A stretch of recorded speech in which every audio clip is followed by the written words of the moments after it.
Hello guys, welcome back to Comic Book Cafe, and today we are reviewing He-Man, The Eternity War, issue number 7. So, this is a rather interesting issue because this issue really has nothing whatsoever to do with He-Man this time around. We start the issue off with Skeletor, Beast, Trapjaw, and She-Ra. Okay. Now, Evil Lynn has got the eyes of Grayskull, and she's taken the Hordak, double-crossed him, and Skeletor and them were trying to get her, stop her from giving it to him.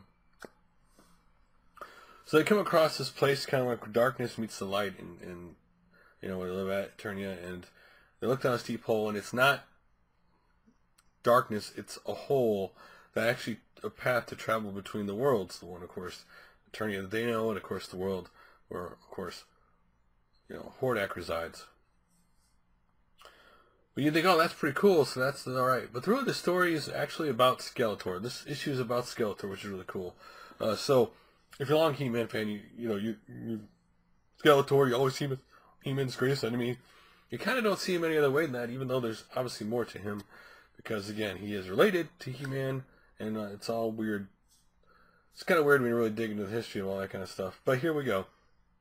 So, in this issue, we see Skeletor in the past. I think it's roughly like 7 years ago, I believe they say. And so you see him come back from being an army for Hordak's army, and leading Hordak's army, commanding him. And you see him into a female all wrapped up in this red clothing named Shadow Weaver, and you find out that Skeletor has feelings for her, and how it's like, I care about you, not so much Hordak, and that he talks about how he took her baby away for her power, Hordak did, and what he doesn't know is that she contacts, of course, Hordak, saying, hey, and Hordak's like he's doing this again, and so he goes in front of Hordak because he's called in front of him, of course, and it gives Skeletor what we all know is staff with the like ram looking like skull on it. In the old Master Universe days, a power he stole from a sorcerer, and when he grabs it, he actually sees a vision of what has happened. Well, at the time, what will happen, or what has happened, he doesn't know about, because I guess for whatever reason he doesn't know it, and I guess he served Hordak for 5 years at this point. I guess they point that out in the book.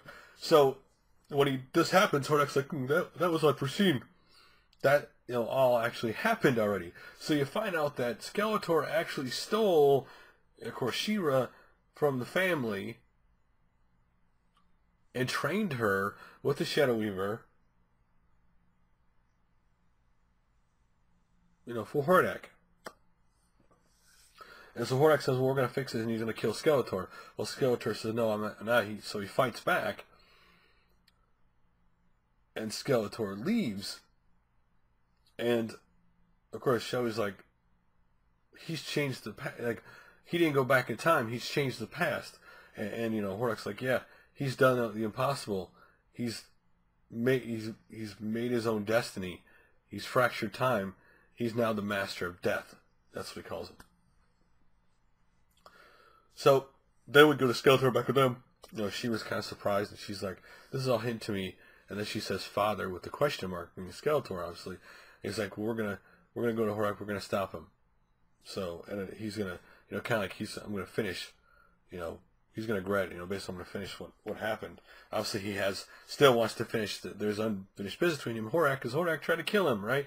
And he didn't remember taking the kid and all that other stuff. So clearly he had done things to him, so he wouldn't remember that stuff. A good issue. A lot of, like, if you don't know history of Skeletor, one of the great things about these He-Man comic books is fleshing out the history of these characters. You always saw the cartoon and you always saw, them fight each other, but this really fleshes out the history of the characters. And besides, the artwork in this comic book is exceptional. It looks a lot like the cartoon. It's so colorful, and I just love the artwork to this book. This is an issue, if you did not know He-Man, you don't need to.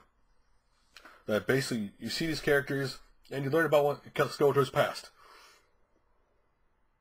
You don't actually need to read an issue to like kind of read this book, you know, understand Skeletor's past, understand why he doesn't like Hordak anymore, understand why he's helping to stop him,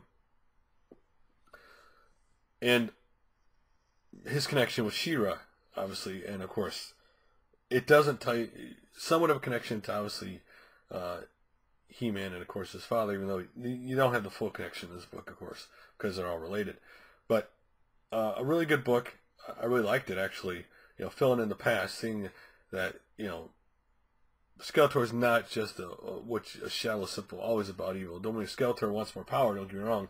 Skeletor obviously wants to, like Hordak, wants to have his own army, obviously, and that stuff. But kind of cool to see him fleshing out how, you know, when you think it takes one turn, it took another on you, kind of thing with the story. Anyway, really good story.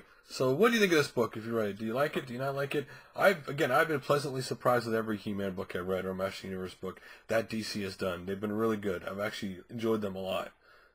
Whereas Transformer books, sometimes, even though I'm a fan, they can be hit or miss with me because they change. What's funny about Transformer books is they kind of change the characters you know into something else. Where He-Man, they're fleshing out the characters more so you understand they're multi-layered characters. They're not just simple, and that's what I like the most about it. Anyway, what do you guys think of the book? Again, if you've never read it, this might be a chance to read it because this is an easy point to jump in because there's nothing going on in this book that you have to know the detailed history. You just know that Evil-Lyn took this and you see the backstory. Anyway, love to hear your guys' opinions like always, and I'll make another video soon.